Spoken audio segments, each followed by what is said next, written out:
This is the N64 Pico cart.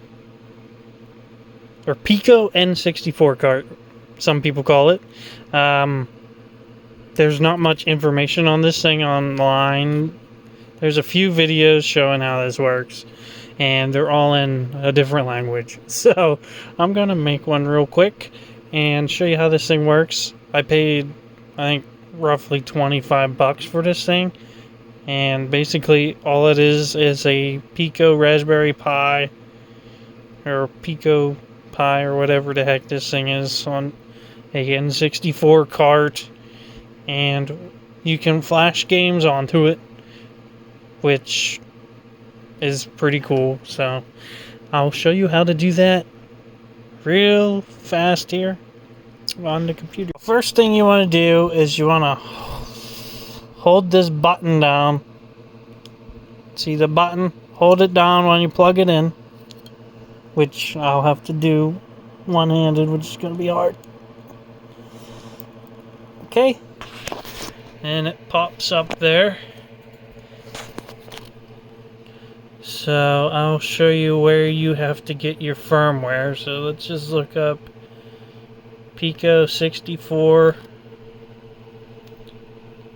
Pico 64. There's a GitHub page for it.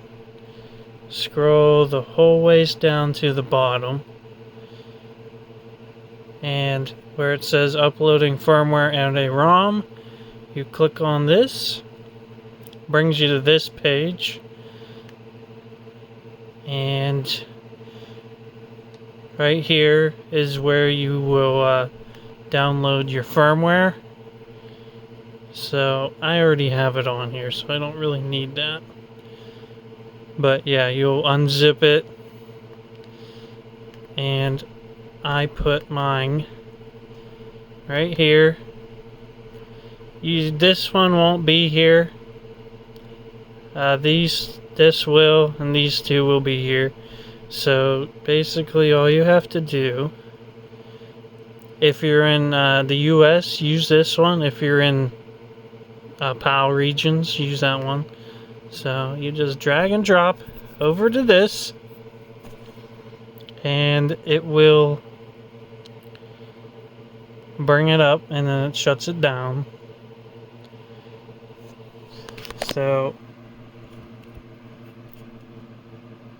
I recommend leaving it in there for a few seconds and then unplug it, and then plug it back in while holding the button, because if not, it doesn't boot up.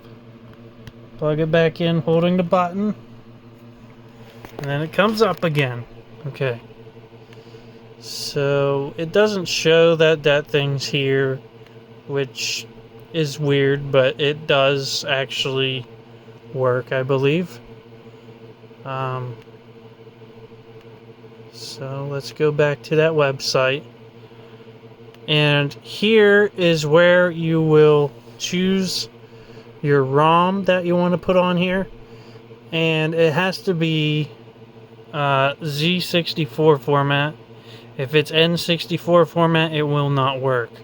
So you basically just click on this, open it up, and then hit your build. Make sure you have this compressed checked. If it's not checked, make sure it's checked, and then it will get you your UF2 file, which is this.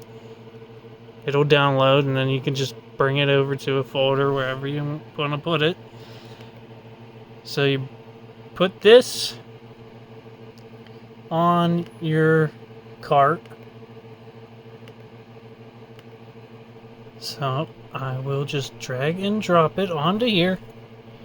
You don't have to do the test ROM. I'm just doing the test ROM to show you what it does. It doesn't hurt to do it. So now you are done with that. And then I'm going to put this in a cartridge, and we're going to try it on a real N64 and show you what it does. So you want the board facing the front of the cartridge. So where the label is, you want that facing front. You could also make your own cartridge. which I might have to end up doing after I get a good game on here that I want to keep on there. Because you can only flash one game up to, I think, 16 megabytes, which isn't that much. And check it out. This is my N64 portable that runs off a battery. So there's what it does. It just does the check.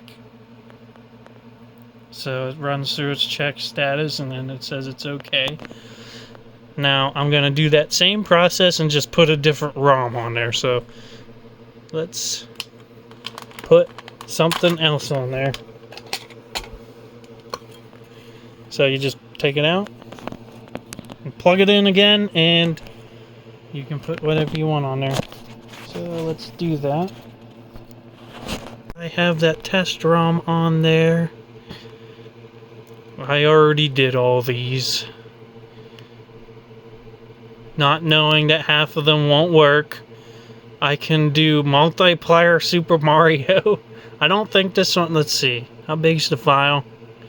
Yeah, it has to be below 16 gigs or they don't fit.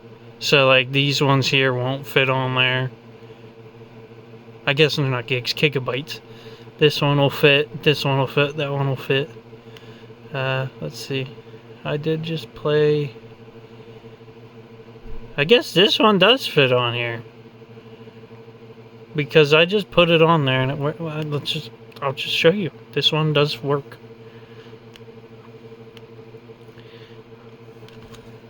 Maybe it's 22 megabytes. So we'll just wait until that's done and then it'll stop its thing. It might take a little while, so we'll just pause. The cats want to play with the bag. This one's just sitting on my N64. And it just changed over. So now this should be ready. And I'll wait a few seconds to unplug it. I always like to do that just in case it didn't actually fully flash it. Usually there's a light that blinks, but it doesn't on this for some reason. And now we can unplug it and put it in the N64 and test it out and see if my game works. So the only reason I wanted to do this was so I could put mods on the game cartridge and play them on the actual N64, which is what I did here. And it comes up 007 GoldenEye map packs. And some games you might need your actual expansion pack. So like this one, it needed it because it didn't boot the first time. And as you can see, the picture is a little different, I think. Their island. So, yeah, this one runs. And don't worry, there's no sound just because it's turned down.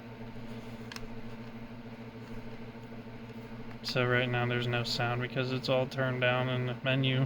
For some reason, I don't really know why. So we could turn it back up.